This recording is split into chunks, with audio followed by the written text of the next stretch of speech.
అధికారంలోకి వస్తుంది, జగన్మోహన్ రెడ్డి గారు ముఖ్యమంత్రి అవుతారు, ఇక్కడి నుంచి రాజశేఖర్ మంత్రి అవుతాడని చెప్పి ఉద్దేశంతో ఉన్నారు. ఆ రోజు మంత్రి పదవి మరి టికెట్ ఇవ్వని వాళ్ళకందరూ కూడా మంత్రి పదవి ఇస్తారని చెప్పి ఎక్కడా ఆయన చెప్పలేదు. ఇక్కడే మంత్రి పదవి ఇస్తారని ఎందుకు చెప్పారు అంటే, ఆ రోజు నాకు ఉన్నటువంటి పరిస్థితి, నేను ఉన్నటువంటి జిల్లాలో నాకు పదవి రీత్యా కానీ మరి అన్ని రకాలుగా 9 సంవత్సరాల పాటు పనిచేసిన రీత్యా కానీ ప్రజల్లో ఒక రకమైనటువంటి అభిమానం అయితే ఉంది. కార్యకర్తలందరూ కూడా నన్ను అభిమానిస్తూ ఉన్నారు. ఆ స్థాయి పదవి ఇస్తాను అంటే నాకు సీటు తీసేసినా ప్రజల్లో వ్యతిరేకత రాదు. ప్రజల్లో వ్యతిరేకత రాకుండా ఉండాలి అంటే మరి ఈయనకి ఒక సముచితమైన స్థానం కల్పించాలని చెప్పి ఆ రోజు ఆ ప్రకటన చేశారు. ఆ ప్రకటనని ప్రజలందరూ కూడా విశ్వసించారు. మంచి పదవి ఇస్తున్నాడు కదా, ఇంకా ఏముంది ఆయన చేసి మనం అందరం కూడా వైసీపీకి చేద్దామని చెప్పి ఆ రోజు అందరూ కూడా చేయడం జరిగింది. చేసిన తర్వాత గెలవడం జరిగింది. గెలిచిన తర్వాత జరిగినటువంటి పరిణామాలు అన్నీ కూడా పూసగుచ్చినట్టుగా మరి గడిచిన 4 రోజులుగా మీడియాలో చూస్తూ ఉన్నాం. మొత్తం కూడా ప్రజలందరికీ కూడా అందరూ అదే రాస్తూ ఉన్నారు. ఉన్న వాస్తవం ఏదో అదే మొత్తం రాయటం జరిగింది. ఈ 4 సంవత్సరాల కాలంలో 5 సంవత్సరాల కాలంలో 2019 నుంచి 24 దాకా ప్రతిసారి ఎమ్మెల్సీ ఎలక్షన్లు వచ్చినప్పుడల్లా మంత్రి పదవి అయిపోయింది. ఎమ్మెల్సీ ఎలక్షన్లు వచ్చినప్పుడల్లా నా పేరు రావటం, వాళ్ళు ఈసారి నీకే ఇస్తామని చెప్పి ఎవరో ఒకళ్ళు ఫోన్ చేసి చెప్పటం, పేపర్ల నిండా రాజశేఖర్ మంత్రి ఎమ్మెల్సీ పదవి వస్తుందని చెప్పి పేపర్ వాళ్ళు రాయటం. ఈ రకంగా 4 సంవత్సరాల పాటు చివరి సంవత్సరం దాకా ఇదిగో అదిగో అని చెప్పి ప్రతిసారి కూడా ఏదో చేయటం, ఈ రకంగా చేసుకుంటూ వచ్చి చివరిలో ఇచ్చారు, ఎమ్మెల్సీ ఇచ్చారు. ఎమ్మెల్సీ ఇచ్చిన తర్వాత 24 ఎలక్షన్లు వచ్చినాయి.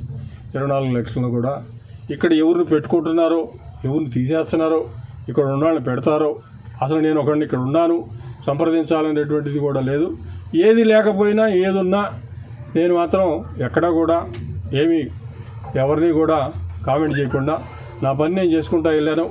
అదే రకంగా ఎన్నికలు వచ్చినాయి, వాళ్ళకి సంబంధించినటువంటి వాళ్ళని వాళ్ళు పెట్టుకున్నారు. వాళ్ళు పెట్టుకున్న తర్వాత అంతా అయిపోయి ప్రకటించుకున్న తర్వాత క్యాండిడేట్ కూడా ప్రకటించిన తర్వాత నన్ను పిలిచారు, అడిగారు పార్టీకి మరి ఈ రకంగా పనిచేయాలా, పలానాళ్ళకి ఇచ్చామని చెప్పారు. ఆ రోజు నన్ను అడిగినటువంటి పెద్దలకి నేను చాలా స్పష్టంగా చిలకలూరుపేటలో ఏం జరగబోతా ఉందో, మీరు ఇచ్చినటువంటి క్యాండిడేట్ల వల్ల ముందు ఒక ఆయనకి ఇచ్చారు, తర్వాత ఒక ఆయనకి ఇచ్చారు, ఏం జరగబోతా ఉందో నేను చాలా స్పష్టంగా చెప్పాను. నేను మాత్రం వాళ్ళు ఎక్కడికి పిలిస్తే అక్కడికి వస్తాను, పార్టీకి ఓట్లు వేసుకొని పార్టీ మారడం అంటే ఇష్టం లేనటువంటి పరిస్థితుల్లోనే మేము ఉండడానికి ప్రయత్నం చేయడం జరిగింది. ఎన్ని రకాలుగా ప్రయత్నం చేసినా మరి 2019లో ఎన్నికల ముందు ప్రామిస్ చేశాడు. ఎన్నికలు అయిపోయిన తర్వాత ప్రతిసారి ఎమ్మెల్సీ ఎలక్షన్లు వచ్చినప్పుడల్లా నీకేనని చెప్పి చెప్పడం జరుగుతూ ఉంది. ఆ తర్వాత మరలా 2024 ఎన్నికలు అయిపోయిన తర్వాత కూడా మరలా నీకే ఇన్ఛార్జ్ అని చెప్పి వేరే వాళ్ళని తీసుకొచ్చి ఇక్కడ ఈ నియోజకవర్గంలో ఇన్ఛార్జిగా పెట్టడం జరిగింది. ఎక్కడా కూడా ఆ యొక్క హామీని నిలబెట్టుకునేటువంటి వాతావరణం కనపడలేదు. ఇంకా కూడా ఉండటం అనేది క్షేమం కాదు అనేటువంటి వాతావరణం నాలో వచ్చింది. నా దగ్గర మాతోటి పాటు ఉన్నటువంటి ప్రతి ఒక్క కార్యకర్తలో కూడా ఇది కలిగింది. ఎందుకు ఇక్కడ నువ్వు అవసరం లేదనేటువంటి పరిస్థితుల్లో వాళ్ళు ఉన్నారు. అవసరం లేని పరిస్థితుల్లో ఉన్నప్పుడు ఇంకా కూడా ఇక్కడ ఉండటం ఏ రకంగా కూడా మంచిది కాదు. ఎట్టి పరిస్థితుల్లో ఇక్కడి నుంచి రాజీనామా చేసి వెళ్ళిపోవాల్సిందేనని చెప్పి అందరూ కూడా సూచనలు చేసిన మీదట నేను నిన్న శాసన మండలి సభ్యత్వానికి రాజీనామా చేయడం జరిగింది. ఈరోజు వైఎస్ఆర్ కాంగ్రెస్ పార్టీకి రాజీనామా చేస్తున్నాను.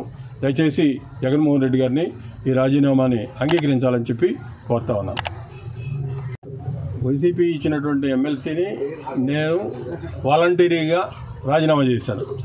అది ఆమోదించాల్సినటువంటి బాధ్యత చైర్మన్ గారి మీద ఉంది. నేను రాజీనామా చేసే ఇంకో పార్టీలోకి వెళ్తున్నాను తప్ప ఆ పదవి తీసుకొని వెళ్ళటం లేదు, ఆ పదవి నిలబెట్టుకోవడానికి కూడా వెళ్ళటం లేదు. మేము రాజీనామా చేశాంగా, అది ఇప్పుడు అదే రాజీనామా చేయాల్సినటువంటి బాధ్యత ఆయనదే. మేము వాలంటరీగా చేశాననే చెప్పాను, నా మీద ఎవరు ప్రభావం లేదు, నేను వాలంటరీగా చేశానని చెప్పాను. అది చూద్దాం, చేస్తాడో లేదో చూద్దాం. టైం ఇచ్చాంగా, అంత టైం ఇద్దాం ఆయన కూడా. సరే,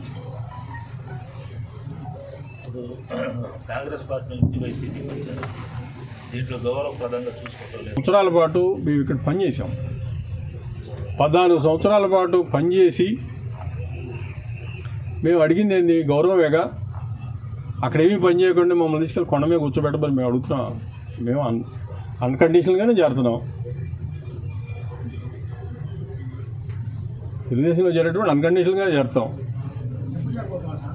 చూస్తాం, అందరితో మాట్లాడుకోవాలిగా, నీ ఒక్కరితో కాదుగా.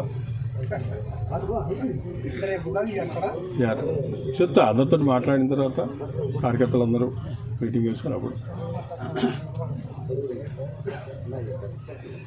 మేము కాంగ్రెస్ పార్టీని వదిలిపెట్టలా. ఆ రోజు రాజశేఖర రెడ్డి గారి మీద ఉన్నటువంటి అభిమానం, వాళ్ళ అబ్బాయి పార్టీ పెట్టాడని చెప్పి మేము వెళ్ళాం. కానీ కాంగ్రెస్ పార్టీ మమ్మల్ని ఏదో చేసిందని, లేకపోతే చేసింది 2004లో ఎవరో పోయి టికెట్ తెచ్చుకున్నారు, అవన్నీ కాదన్నారు. ప్రజలందరూ మమ్మల్ని నిలబెట్టారు, ఎమ్మెల్యేగా గెలిపించారు. తర్వాత కాంగ్రెస్ పార్టీ కూడా కొద్ది రోజుల తర్వాత మాకు సపోర్ట్ చేసింది. నేను ఇండిపెండెంట్గా పోటీ చేస్తే గెలిచాం. 5 సంవత్సరాలు రాజశేఖర రెడ్డి గారు ముఖ్యమంత్రిగా ఉన్నాడు. నాకు ఇవ్వాల్సిన ప్రాధాన్యత ఇచ్చాడు. అన్ని రకాలుగా కూడా ఆయన అండగానే ఉన్నాడు. చిలకూరుపేట వచ్చి రాజశేఖర్ ఓట్లేయండి అని కూడా చెప్పాడు ఆయన. ఇది జరిగింది కాంగ్రెస్ పార్టీ మాకేం అన్యాయం ఏం జరగలేదు అక్కడ. కాంగ్రెస్ పార్టీ 6 సార్లు మా మామయ్యకి అవకాశం ఇచ్చింది. 3 సార్లు ఆయన ఎమ్మెల్యే అయ్యాడు. 6 సార్లు ఈ నియోజకవర్గం నుంచి పోటీ చేశాడు ఆయన. ఎక్కడ కూడా దాంట్లో రెండో అభిప్రాయం లేదు. కాంగ్రెస్ పార్టీ మాకు బాగానే సహకరించింది.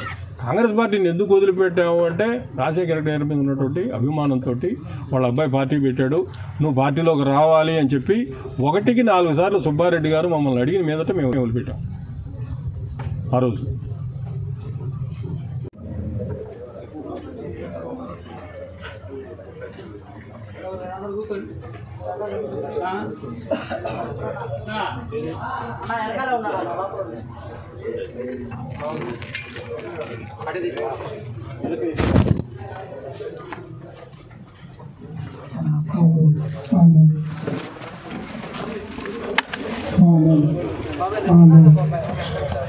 అవును